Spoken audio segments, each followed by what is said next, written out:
ჩვენ ველოდებით, რომ კიდევ ერთი განცხადება უნდა გაკეთდეს შინაგან საქმეთა სამინისტროში და უკვე შეჯამდება დღევანდელი დღე და სრულ ინფორმაციას მივიღებთ იმის თაობაზე, თუ ერთის მხრივ სამართლებრივი პროცედურები როგორ მიმდინარეობს, ასევე დაშავებულების შესახებ ინფორმაციასაც ალბათ გაგვასწრებენ და დაკავებულებზე ველოდებით ბრიფინგს შესახებაც.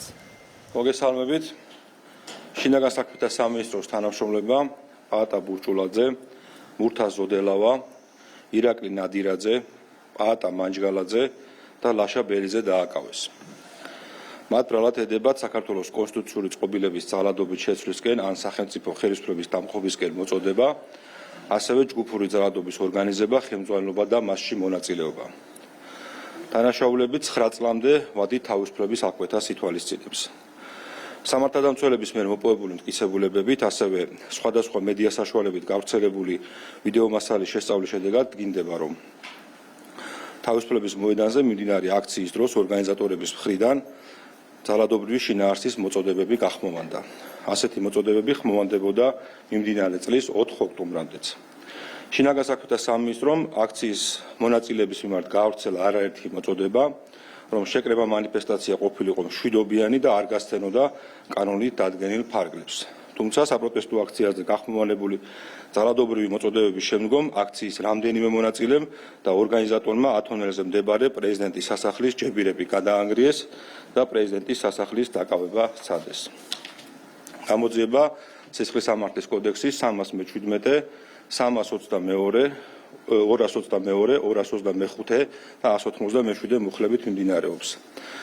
გამოძიების შედეგებისა და ახალი დეტალების შესახებ ინფორმაცია საზოგადოებას ეტაპობრივად მივაწვით. დიდი მადლობა.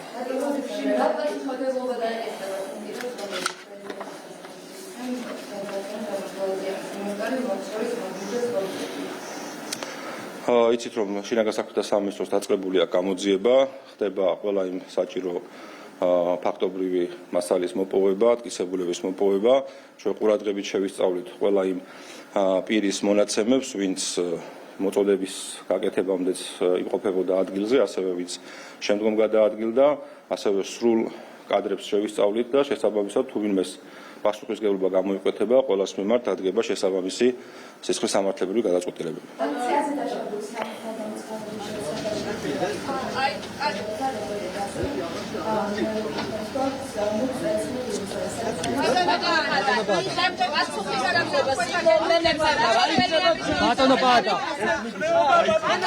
რაც შეეხება დაშავებულ პოლიციელებს,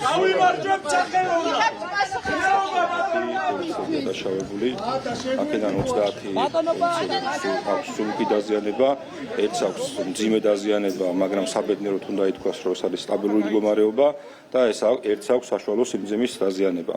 შესაბამისად, ისინი გადიან მკურნალობას და იმედი ვიქონიოთ, რომ ისინი მალე გამოჯანმრთელდებიან. რაც შეეხება თქვენ შემდგომ კითხვას გავრცელებულ ჩანაწერთან დაკავშირებით, იცით რომ გამოძიება მიმდინარეობს, თუ დადასტურდება ამ ჩანაწერის ავთენტურობა, რა თქმა უნდა, შესაბამისი გადაწყვეტილებები იქნება მიღებული.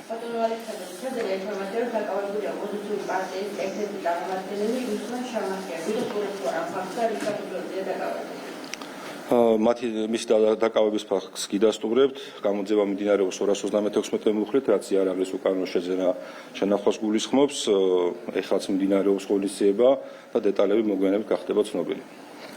დიდი მადლობა. ეს იყო ბრიფინგი შინაგან საქმეთა სამინისტროში, სადაც ითქვა, რომ 5-ვე ორგანიზატორი, რომლებიც ხელმძღვანელობდნენ ეგრეთ წოდებულ კომიტეტს, რომელსაც ხელისუფლება უნდა დაემხო, დაკავებულია. თქვენ პარალელურ რეჟიმში ნახეთ კადრები, როგორ გამოყავდათ კლინიკიდან სამართალდამცველებს პაატა ბურჭულაძე, რომელიც ირაკლი ნადირაძესთან ერთად და ასევე რამდენიმე პირთან, მურთაზ ზოდელავასთან, პაატა მანჯგალაძესთან და სხვა პირებთან ერთად არის დაკავებული და მას ბრალად წარდგენილი აქვს საკმაოდ მძიმე ბრალდება, ეს არის დამხობის მცდელობა.